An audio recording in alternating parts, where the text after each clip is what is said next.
Kumusta mga boss? Cycle TV here.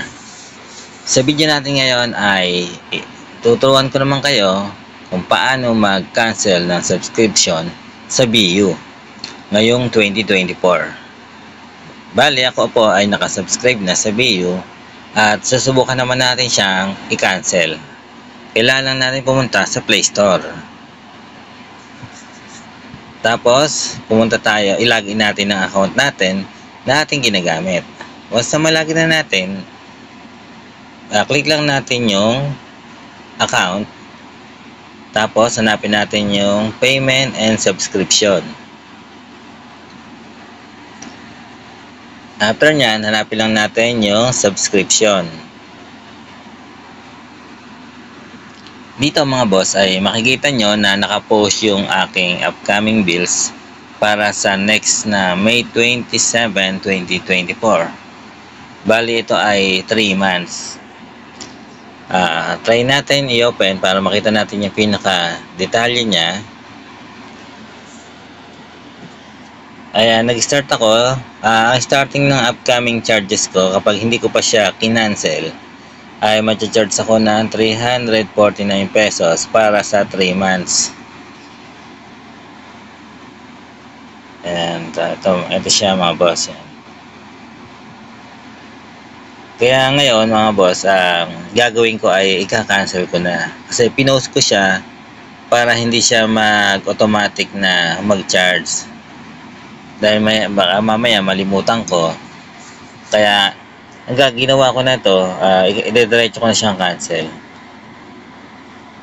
Ayan, makikita nyo sa baba, meron siyang resume, or pag pinindot natin yung resume, mag-i-start na ulit siya, babalik na sa normal. At pagdating na October 27, mag-charge ako. Yan po yung resume. Mag-charge ako ng 3 months. Hindi ko naman siya masyado nang ginagamit, tsaka medyo matagal matagal ang magdagdag ng mga palabas si BU. Kaya ngayon ay click lang natin yung subscription. Bali dito, ito yung resume. Huwag nyo na i-click yung resume. Yan. Para hindi na kayo ma-charge pa. Basta, ito yun, makikita nyo rin yung nakapost ako. Yan. Pinost ko lang siyang upcoming. Para hindi na magtuloy-tuloy yung charging niya. Ngayon ay i-cancel natin. Click lang natin yung cancel subscription. Dito siya makikita. Ayan.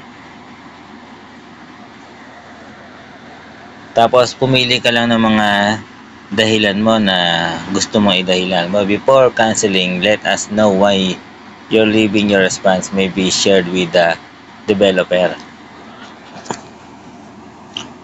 Pwede mo hindi sagutin sa pinakababa, or others, pwede ka magsabi ng mga dahilan. Ayan, others niya. Or pwede ka mamili na iba pa na cost-related relation, and I found a better app, technical issues, I don't use this service enough. Siguro I don't use this service enough na lang. Kasi hindi ko na siya masyadong ginagamit. Busy na. Click lang natin yung continue. And then, huwag nyo i-click yung keep subscription. Ang pipiliin natin ay cancel subscription.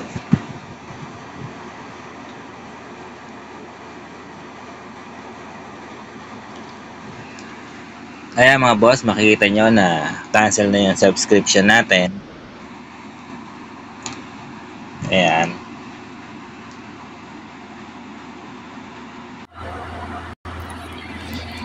Ayan mga boss, nakita nyo naman na cancel na ang ating subscription. At hindi na natin kailangan subscribe ulit. Pero kung gusto mo naman na mag-subscribe ulit, i-click mo lang yung resubscribe. Kaya ito, cancel na, hindi na tayo madededuct. Ayan. Nakalagay dito sa baba yung 3 months subscription will end in May 27, 2024. Bali ito po ay latest na pag-cancel natin at updated na. After nyan, mawawala na po yan. Hindi nyo na magagamit ang BU. Ayan mga boss, sana ay meron ulit kayong natutunan sa aking YouTube channel. Kung nagustuhan yung video na to, palike naman po ng ating video. Please like and subscribe. Thank you.